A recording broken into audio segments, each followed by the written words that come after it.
Hello everybody, welcome back to a brand new video. My name is Nalo, and today we're going to be talking about glitter stickers, specifically the relationship between glitter stickers and hollow stickers, because I think it's kind of interesting, and I wanted to talk about how I think glitters are going to go in the future, now that they have settled into the rarity tier that hollows used to occupy. We'll get into that after a word from our sponsor, Skin Auctions. The sponsor for today's video is Skin Auctions. Skin Auctions is a great way to spice up your normal buying and selling process, mostly because you can literally get skins on here for 90% off. No, actually, this happens all the time. I was surprised too. I know that sounds suspicious, but I actually know the people behind this. It's fully legit. So here's how it works. First, you want to head over to the free bids page, and you can go ahead and collect daily free bids. If you're one of the first, you can use this code for a little bonus, or you can do some easy tasks to get free bids. After that, you'll want to head over to the deposit page so you can start bidding. There's quite a few different deposit options, including CS2 items. Once you get topped up, you can head over to the auctions page to pick out some items that you want to bid on. You can either bid normally once the auction starts, or you can use a feature called Bidmo. Bidmo lets you automate your bids on items, so you can go to the upcoming auction section and use Bidmo if you're not going to be there for the actual auction. You can get all kinds of things, liquid skins or even some knives, so it's definitely worth checking out Skin Auctions using my link in the description below. So as many of you know, glitter stickers have now taken over the spot that hollows used to have, which is the restricted tier of tournament capsules. Now hollows are still being released in the game, they've just been moved up to the pink tier, which used to be the tier for foils. And now in the recent years, foils have not been released in any tournament capsules. Now as a little bit of an aside, the reason I think that they have not released more foils and aren't planning to is because gold stickers are already pretty similar to them. If you look at, for example, Boston foils versus Boston golds, the golds are basically the exact same finish, it's just a little bit different because the golds are fully yellow and the foils are actually colored. So I would assume that's the reason that Valve changed the capsules. Anyway, let's compare some hollows and glitters and talk about the future of glitters. So one comparison that I wanted to start off with was looking at Stockholm hollows versus Antwerp glitters. If you didn't know, Stockholm didn't actually have glitters yet, so the hollows were still at the purple tier. Now besides the fact these stickers have different finishes, I think the comparison is relatively fair because they are both purple tier and they're both from recent borderless years. Anyway, the premier and most hyped glitter from Antwerp seems to be the Cloud9 glitter, which on Steam at its lowest point you could get one for about 50 cents, and they're currently going for a little over $3, which makes this about a 6x profit. Now looking at the Tyloo hollow, it's currently going for around $36, and at its lowest point it was worth about 60 cents, which comes out to almost an 80x profit, which is obviously a lot larger than the Antwerp profits. However, it's important to mention that the Antwerp Legends capsule is only worth about $1.23 at the moment, while the Stockholm Contenders capsule is worth more like $6. So if you want to make the disparity a little bit more even, we can multiply the profit multiplier by the difference between the Contenders capsule and the Legends capsule, which is about 6. 6 times 6 is 36, so in a purely math-based hypothetical, the Antwerp glitter ends up being about a 36x, if the capsules were the same price. I know that's a silly way to do things, I would take it with a grain of salt, it just adds a little bit more context. Anyway, that number is still a far cry from 80x, so it seems there's a lot bigger driving force behind hollows. And for example, if you look at crafts, this makes a lot of sense. The most common, most preferred, and best looking crafts always tend to be hollow stickers, not foils or golds or glitters for that matter. Hollows are obviously just a very important part of the skin scene. If we look all the way back at DreamHack 2014, for example, the hollow stickers in that capsule are far more expensive and far more desired and far more liquid than any of the matching foils. Basically, my point is, hollows have historically and will continue to be a very big and iconic part of the skin scene. Now, to be fair, glitters are a recent addition as of 2022, so they haven't had as much time in the market to really settle. However, as it currently stands, it seems the community prefers hollows way more than glitters. In my personal opinion, I think hollows are a lot better too. For all of the best looking glitters, there's a mid-level hollow that absolutely blows them out of the water in terms of design. So to answer the main overarching question of this video, I do not think that glitters will ever be able to really overtake hollows. However, that's not to say that glitters are not a good investment opportunity. Even though corresponding Antwerp hollows have also outperformed the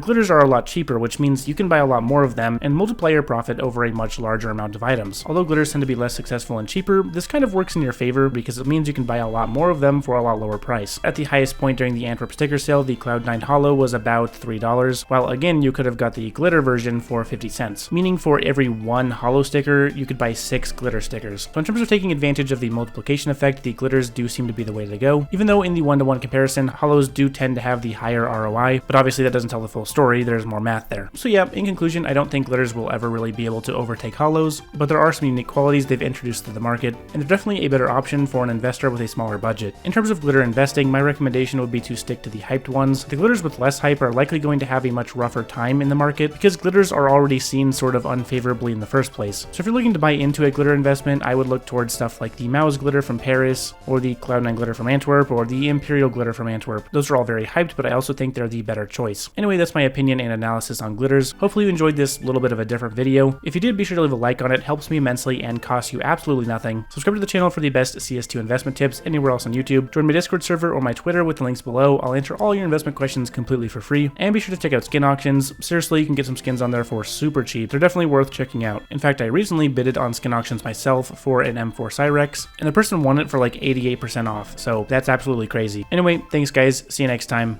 Peace.